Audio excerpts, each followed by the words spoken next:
اللہ نے فرمایا وہ جو گوشت بیچنے والا ہے وہ تیرا جنت کا ساتھی ہے۔ موسیٰ علیہ السلام بڑے حیران ہوئے کہ گوشت بیچنے والا تو عام آدمی ہوتا ہے، وہ میرا ساتھی کیسے بن گیا؟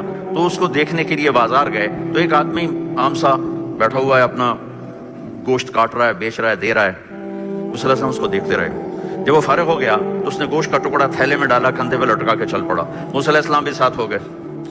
گھر پہنچے تو اس نے اس کو بوٹیاں بنا کے ہانڈی پہ چڑھایا، آٹا گوندھا، اسے نرم ہونے کے لیے رکھ دیا، اور پھر سالن تیار کیا، پھر روٹی تیار کی، پھر اس کو ٹرے میں رکھا۔ پھر ایک عورت یوں کر کے لیٹی پڑی تھی ایسے بالکل، تو اس کو جا کے ہلایا، ماں جی اٹھو کھانا کھاؤ۔